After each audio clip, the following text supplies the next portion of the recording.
Hey, it's Julie. I have not updated the way that I said I would. My life has been crazy busy the last few months. 4 kids going 4 different directions, and it's just been really wonky lately. But I am still doing the study. I'm in the research study. I'm not doing the research. They're getting information from me. And the way that I eat a very low carb to ketogenic diet. I eat lots of protein. I eat some vegetables, a little bit of fruit, and a little bit of nuts. Primarily, that's what I eat. And so far, everything is coming back that I am extremely metabolically healthy, which is a very good thing, and it's a rare thing actually in the country right now.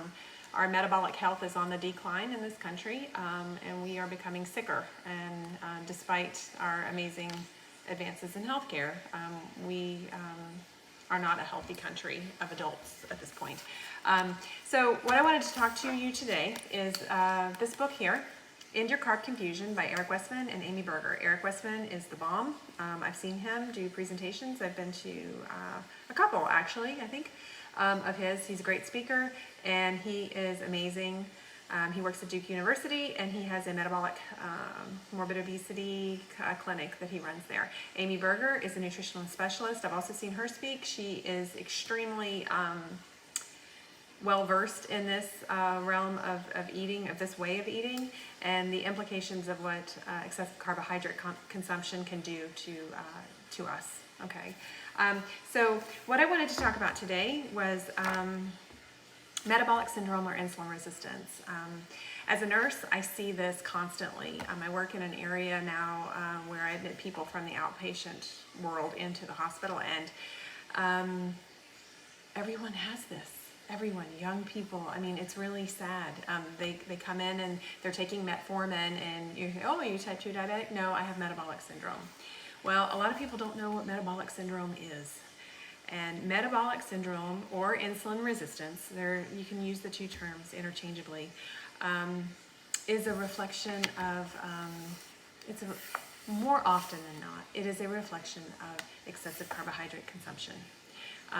So what happens is your body is designed to keep things within certain parameters, right? Like, when you get blood work done, you have a high and a low and a high and a low of all the values. And your body really likes for things to stay within that range, right? So your blood pH is a perfect example. So you have a pH in your blood where it likes it to be 7.35, 7.45, and it will do whatever it has to a certain extent, to try to maintain that equilibrium, okay? And so the same thing happens with your blood sugar. So your body likes for your blood sugar to be below 100. That's where we like it to be, okay? Our bodies just function better there.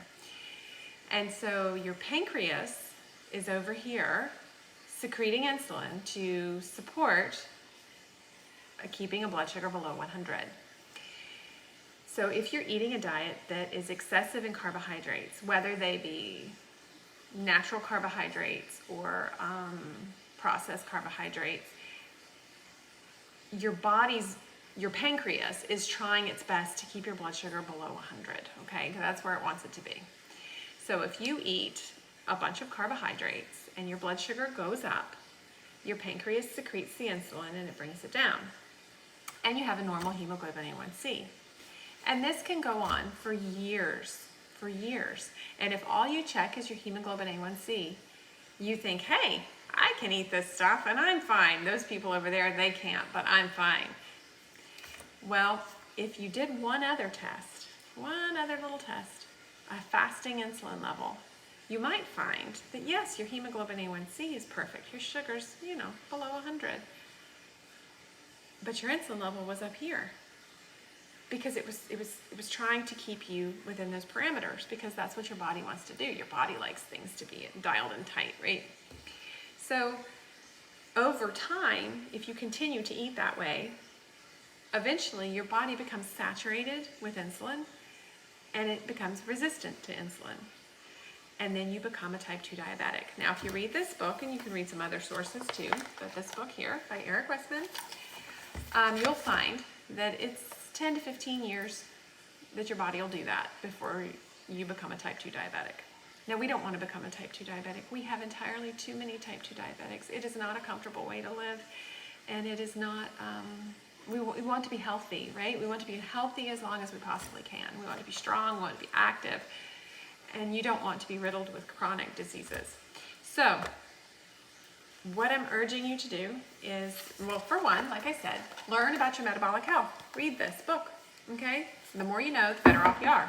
The other thing is, get a fasting insulin level when you go in for your physical. Don't just get a hemoglobin A1C because it doesn't tell you the whole picture. A lot of times doctors don't want to order the fasting insulin level. I'm not really sure why they don't want to order it. It's an inexpensive test. If they don't want to order it, pay for it out of pocket and get it anyway. It's less than $20. I think on Your Own Labs it's $12. But so get your fasting insulin level, because then you understand what your body did to get your hemoglobin A1C. So if your hemoglobin A1C is 5.1 and your insulin level is low, you're doing good. But if your hemoglobin A1C is 5.1 and your insulin level is high, you've got a problem and you've got time to fix it. So let's fix it. Okay, how do we fix it? You decrease your carbohydrate consumption. We were not meant to eat processed, boxed, and quickly absorbed carbohydrates. We weren't. We were not meant to drink large amounts of juice. Maybe eat the apple, don't drink the apple. A little bit of carbohydrates is fine. Most people can tolerate those. I have 20 to 50 carbohydrates a day, and that works really well for me. Some people can have more. Some people have up to 100 carbohydrates a day, and it's fine for them. But as a country, as a society, we're consuming excessive amounts of carbohydrates that our bodies were just not designed to tolerate. And you can see it in our population. You can see it when you look at the statistics for the number of type 2 diabetics, for the number of people that now have metabolic syndrome, insulin resistance. It's amazing. And so when you go for your physical, ask for a fasting insulin level. Or if you don't want to have the blood drawn, and if you are not scheduled to go for a physical for 9 months because you just had one, read this book, go to page 37, and there's 5 criteria here, okay? There's 5 criteria right here. If you meet 3 of them, more than likely you have it, okay? Large waist circumference, 35 inches for women, 40 for men.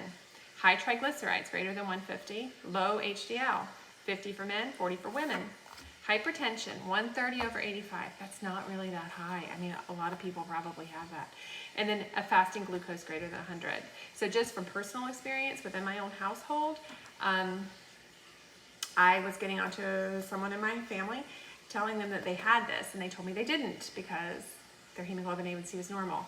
And I said, I don't care what that is. I want you to ask for this particular test, the fasting glucose, because they met 3 of these 5 criteria right here. And lo and behold, their fasting insulin level is high. They have metabolic syndrome, insulin resistance. And if we don't get it under control, if we don't dial it in tight the way we need to, within 10 to 15 years, they will develop type 2 diabetes, which I don't want them to do. I really hope they change it, but everybody has to make their own choices. But anyway, what I'm asking you to do today, because I want everybody to be healthier, I want everybody to have a long health span, is read this book. I get no money from this. I just really believe in this guy, and I really believe in her, and I really believe in this book, and I really believe in this lifestyle, and I want everybody to be healthy. As a nurse, I'm so tired of people struggling so hard, and it's struggles that don't necessarily, I think a lot of times people get in these situations because they followed bad advice. So the more you know, the better off you are. Read this book, End Your Carb Confusion, Eric Westman, Amy Berger.